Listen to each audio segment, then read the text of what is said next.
नमस्कार दोस्तों, मैं इस वीडियो में भी आपको जो है तेजी मंदी की कुछ और ऐसी खास बातें जिनका लाभ आप भी ले सकते हैं। अब हम लोग तो मेहनत करके निकालते ही हैं, लेकिन आप भी इसका अनुभव कर सकते हैं। जैसा कि मैं आज आपको बतलाऊंगी कि किस प्रकार से बारों के अनुसार भी तेजी मंदी का जो योग निकाला जाता है। लेकिन कभी भी ज्योतिष की संपूर्ण गणना के द्वारा ही जब पूरी चीज़ें क्लियर होती हैं तभी इस चीज़ में सफलता मिलती हैं। और जो व्यापारी वर्ग हैं वह सभी इन चीज़ों को जो है अपना व्यापार का रुख देखते हुए ही इनका उपयोग करना चाहिए, ताकि आपको हानि ना उठानी पड़े। यह हम ग्रह नक्षत्र के आधार पर ही आपको जानकारी दे रहे हैं।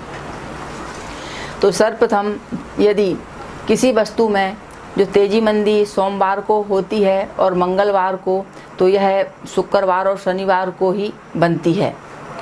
यदि सोमवार को तेजी या मंदी से विपरीत भाव मंगलवार को रहता है, यदि किसी वस्तु पर सोमवार को तेजी रहे तो वह वस्तु मंगलवार की दोपहर तक ही रहती है। यदि सोमवार को मंदी आए तो वह जो मंदी है मंगलवार के दोपहर तक रहती है। मंगलवार को जो तेजी होती है वह बुधवार की दोपहर तक रहती है और इसके बाद मंदी आ जाती है। इसी प्रकार मंगलवार को यदि मंदी हो तो प्रायः वह बुधवार की दोपहर तक रहती है और इसके बाद वस्तु में तेजी आती है। बुधवार को वस्तु पर मंदी हो तो गुरुवार को तेजी आती है। गुरुवार को तेजी हो तो शुक्रवार के दोपहर के बाद मंदी और शनिवार के दिन तेजी के कुछ योग बनते हैं।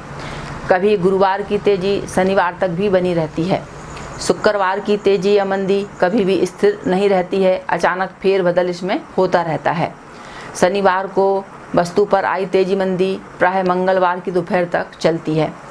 कभी कभी शनिवार की तेजी मंदी अगले शनिवार को समाप्त होती है और शनिवार को यदि किसी वस्तु में उतार चढ़ाव हो रहा है तो ऐसे में दो तरफा चाल चल के मंदी के योग बनते हैं।